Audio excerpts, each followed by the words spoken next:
सुबह सुबह रंजना की सास किचन में जोर जोर से बर्तन पटकने लगती है। बर्तन की आवाज सुनकर सोई हुई रंजना की नींद खुल जाती है और वो नींद में ही बड़बड़ाने लगती है। अरे यार, ये इतनी तेज तेज बर्तनों की आवाज कहाँ से आ रही है। लगता है माँ जी ने तो आतंक ही मचा दिया है। अरे इतनी सुबह सुबह कौन बर्तन खटपट खटपट करता है। फिर वो उठकर वहां से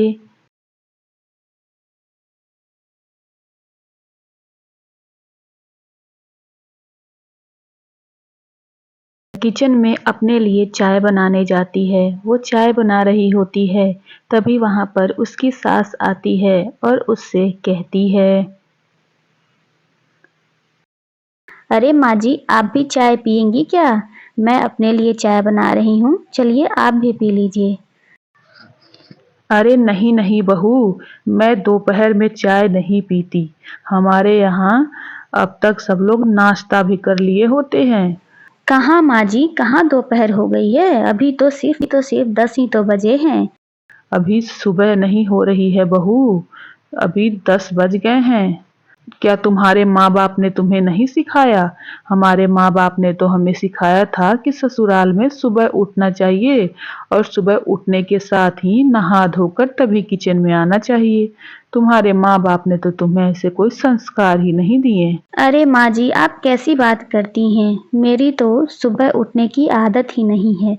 वैसे भी आज मेरे सर में थोड़ा दर्द हो रहा है, तो आज मैं अपने मायके जाऊंगी। वहाँ पे मैं अपने सर दर्द का इलाज कराऊंगी। सर दर्द हो रहा है? सर दर्द हो रहा है तो इसमें कौन सी बड़ी बात है? एक मेडिसिन खा लो, तुम्हारा सर दर्द सही हो जाएगा। क्यों नहीं होता है माँ जी? हमारे तो फैमिली डॉक्टर हैं, वही इसका इलाज करते हैं। जब भी हमें कुछ होता था, हमारे फैमिली डॉक्टर ही हमारा इलाज करते थे, तो मैं तो उन्हीं के पास जाऊंगी। अरे एक सर दर्द में फैमिली डॉक्टर का क्या करना है? और तुम हर बात में मायके जाने की बात क्यों करती रहती हो? ठीक है माँ जी, अब मैं चलती हूँ। अपनी सास के मना करने के बावजूद भी वो अपने मायके चली जाती है। उसकी सास सर पे हाथ मारते हुए कहती है, हे भगवान, कैसी बहू मिली है मुझे, जो हर एक बात पे मायके ही चली जाती है। अगर अब मैं कुछ कहूँ तो सब लोग कहेंगे कि शादी के कुछ दिन हुए नहीं, अभी से सास अत्याचार करने लगी। पर उन्हें क्या बताऊं कि मुझे कैसी बहू मिली है, जो हर बात पे मायके ही चली जाती है। ऐसे ही रंजना हर छोटी छोटी बातों पर आए दिन अपने मायके चली जाया करती थी। उसको ससुराल में जब भी कोई काम होता तो वो उससे बचने के लिए अपने मायके चली जाया करती थी। ऐसे ही धीरे धीरे दिन बीतने लगा। फिर एक दिन, सुनो रंजना, कल मैंने घर पे सत्यनारायण भगवान की पूजा रखी है, तो तुम जरा सुबह उठकर घर के साफ सफाई करके प्रसाद बना लेना। कि कुछ पंडित जी भी आने वाले हैं, उनके लिए खाना भी तुम्हें बनाना पड़ेगा, तो तुम कल सुबह जल्दी उठकर सारी तैयारी कर लेना, ठीक है? क्या मम्मी जी, कल सत्यनारायण की पूजा है? लेकिन माँ जी, मुझे तो कल मायके जाना है। मैंने आपको बताया था ना कि मेरे भैया भाभी कुछ दिनों के लिए बाहर जा रहे हैं और मेरी मम्मी की तबीयत सही नहीं रहती। ऐसे में उन्हें अकेला छोड़ना सही नहीं है, इसीलिए आज मुझे मायके जाना होगा। अरे, तुम्हें फिर मायके जाना है? लेकिन तुमने तो पहले बताया नहीं। अब घर में तो मैंने पूजा रख दी है, अब क्या होगा? ठीक है मम्मी जी, अगर आप चाहती हो तो मैं माँ को मना कर देती हूँ। ज्यादा से ज्यादा क्या होगा, मेरी माँ को कुछ हो ही तो जाएगा, या तो वो मर जाएंगी, इससे ज्यादा क्या होगा। ठीक है, मैं नहीं जाती हूँ। अगर मैं बहू को रोकूंगी तो लोग यही कहेंगे कि ससुराल वालों ने आने नहीं दिया। अगर बहू की माँ को कुछ हो जाता है तो उसका इल्जाम मेरे ऊपर ही आएगा। इससे अच्छा है मैं बहू को जाने को ही कह देती हूँ। ठीक है बहू, तुम चली जाओ, यहाँ मैं देख लूंगी, मैं मुझसे जितना हो पाएगा मैं कर लूंगी। ठीक है माँ जी। उसके बाद रंजना मायके चली जाती है। इस बात से उसकी सास मंजू बहुत ही परेशान हो जाती है। उसे समझ में नहीं आता कि वो क्या करे। ऐसे ही दिन बीतने लगे। गर्मियों के मौसम आ गए थे। गर्मी बहुत ज्यादा हो गई थी। अब तो अब तो रंजना को किचन में जाना और भी मुश्किल लगने लगा था। वो एक दिन खाना बना रही थी। खाना बनाते बनाते उसे बहुत गर्मी लगी। तभी वो अपने कमरे में जाती है और अपने पति से कहती है, सुनो जी, मुझे मायके जाना है। यहाँ तो कितनी गर्मी हो रही है और ऊपर से मुझे घर का सारा काम करना पड़ता है। सबसे तो मुश्किल है इतनी गर्मी में खाना बनाना। मुझसे तो अब नहीं हो पाएगा, इसलिए मैं मायके जा रही हूँ। हाँ हाँ रंजना, मैं जानता हूँ कि गर्मी बहुत ज्यादा हो रही है, लेकिन लेकिन उससे क्या है, माइक गर्मी तो अभी 4 से 5 महीने तक रहेगा। तो क्या तुम इतने दिन मायके में रहोगी? नहीं नहीं जी, मुझे मायके में कोई काम नहीं करना पड़ता है। मैं चुपचाप वहाँ आराम करती हूँ और भाभी सारे घर का काम करती हैं।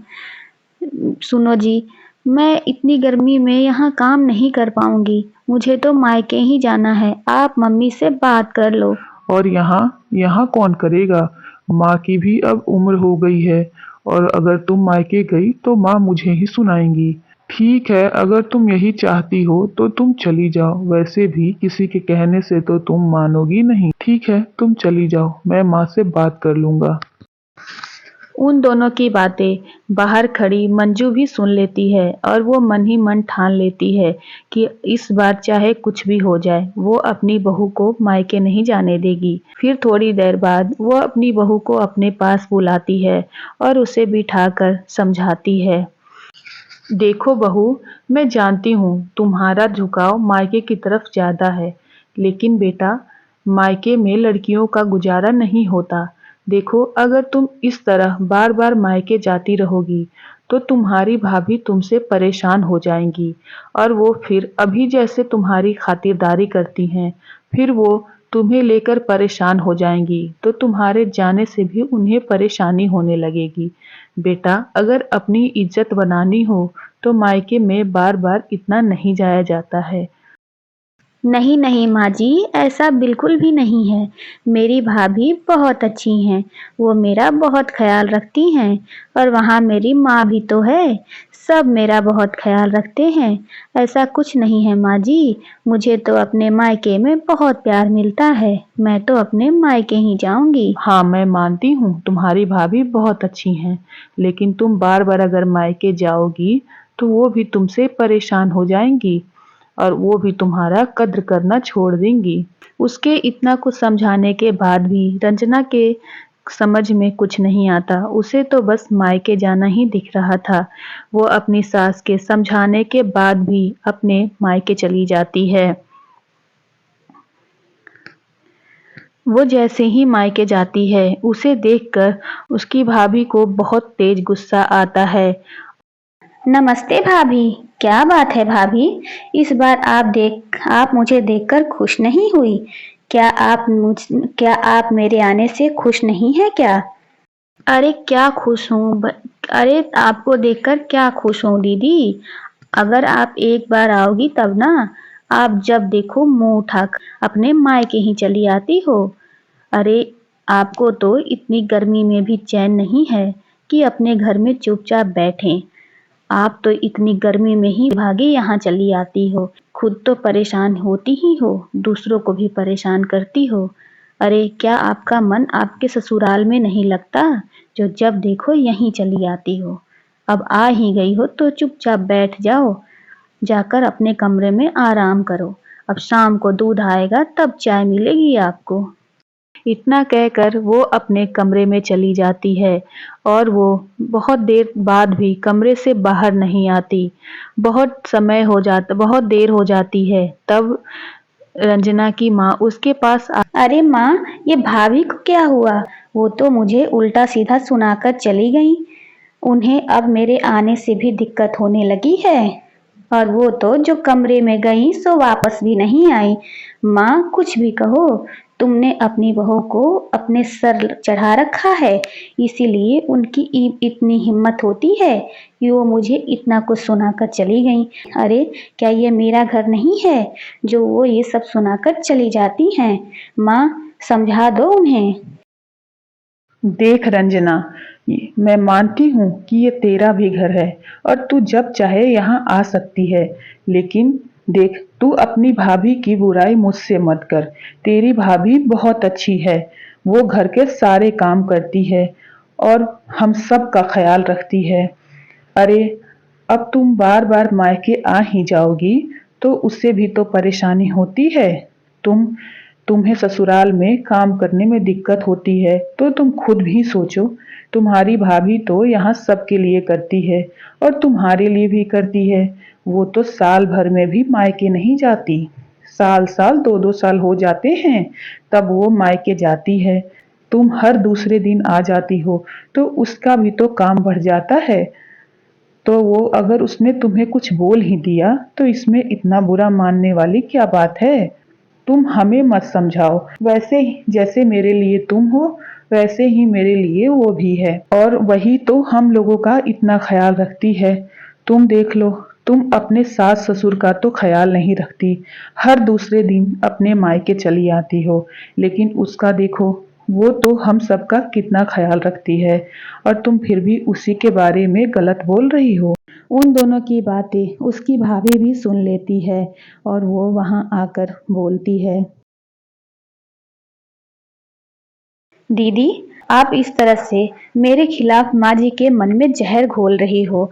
अब खुद ही सोचो, जैसा आप करती हो अगर मैं भी ऐसा करने लगूं तब आपके मायके का क्या होगा, आपके माँ बाप आपके भाई का क्या होगा।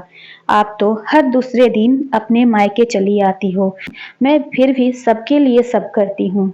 अगर आपके तरह ही मैं भी अपने हर दूसरे दिन मायके चली जाऊं तो आपके माँ बाप आपके भाई को और आपके इस घर को कौन करेगा। दीदी ये आपका भी घर है, लेकिन आपका पहला घर आपका ससुराल है।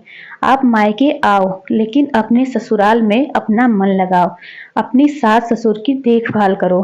आप हर दूसरे दिन यहाँ आ जाती हो तो आपके सास को ही तो सब कुछ करना पड़ता होगा। अब सोचो अगर ऐसा आपकी माँ के साथ हो तो आपको कैसा लगेगा। उन लोगों की बातें सुनकर रंजना को अपनी गलती का एहसास होता है और अपनी सास की कही हुई बात भी याद आती है। बेशक आओ बेटा, ये तुम्हारा भी घर है, लेकिन बेटा पहले लड़कियों को अपना ससुराल देखना होता है। ससुराल ही लड़कियों का पहला घर होता है। उसके बाद तो हम लोग हैं ही हैं। तुम्हें जब तुम्हारी जब मर्जी हो तब तुम आओ, लेकिन पहले अपनी सास ससुर और अपनी पति का देखभाल करो और अपने ससुराल में मन लगाओ बेटा। हाँ दीदी, माँ जी बिल्कुल सही कह रही हैं। हम सब आपके अपने हैं और ये घर आपका भी है। फिर वो वहां से चली जाती है और खुशी खुशी अपने ससुराल में रहने लगती है और कभी कभार ही अपने मायके आया करती थी।